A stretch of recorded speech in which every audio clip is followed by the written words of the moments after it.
we have grown to a movement of over 160 organizations and activists, representing a bloc of over 250,000 people who are today putting equality and human rights first.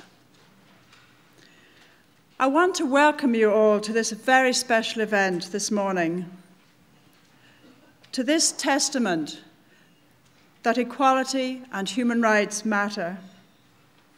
I am particularly honoured to welcome to Dublin our very special guest, the Reverend Jesse Jackson Sr. Equality and Rights Alliance, or ERA, first met Reverend Jackson in London about this time last year. Thanks to our friend and supporter, Karen Chuan from Economics UK, and Karen is with us today, we were given an opportunity to brief him on Ireland's dramatic fall from equality and human rights grace following the cuts and government actions in Budget 2009. When we asked his advice on what was needed to help rebuild and improve our equality and human rights laws, policies, and institutions, his answer was simple. You've got to vote in the right people. It's absolutely timely, then, that Reverend Jackson is with us today, right in the middle of our general election 2011.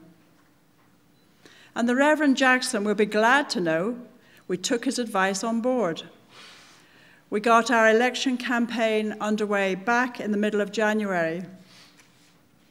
It's called Make Your Mark for Equality and Human Rights. And its message is simple. You get what you elect. So in general election 2011, elect those who will protect and promote equality, human rights, and social justice. And you can hear the critics and political commentators saying, equality and human rights in the midst of our greatest economic meltdown, are they for real? And what are those commentators telling us? People are talking about jobs. People want policies that will regulate and put the brakes on the type of runaway free markets that caused the crisis in the first place. They want the gap between rich and poor to close. People are talking about universal health care. They want education that delivers for all. They want less crime, and they want assurances that their children don't have to emigrate. Well, wake up, pundits, and wake up, politicians. Equality and human rights are at the heart of each of these concerns. More equal societies do better. They are far better places to work, to raise a family, to go to school, receive health care, to grow up and grow old in. Equality and rights are not academic issues. They're not wishful thinking or ethereal goals, something that we'll get round to once our economic crisis is over.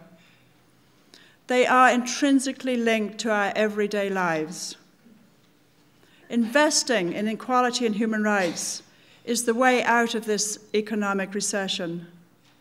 Investing in equality and human rights is the way of consolidating our collective future as a decent society.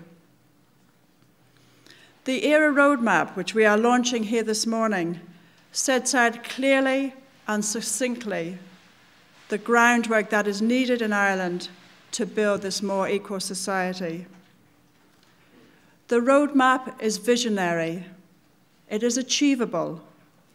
Many of the recommendations contained in it cost nothing to implement.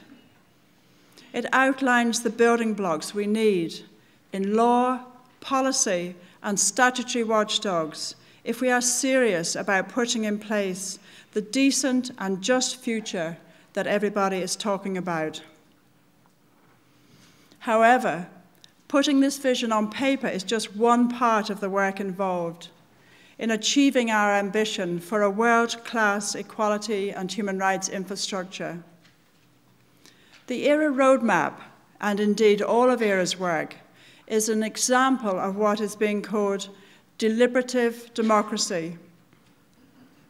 Deliberative democracy is rooted in the principle that people of all ethnicities, classes, gender, ages, and geographies must be included in deliberations that directly affect public decisions.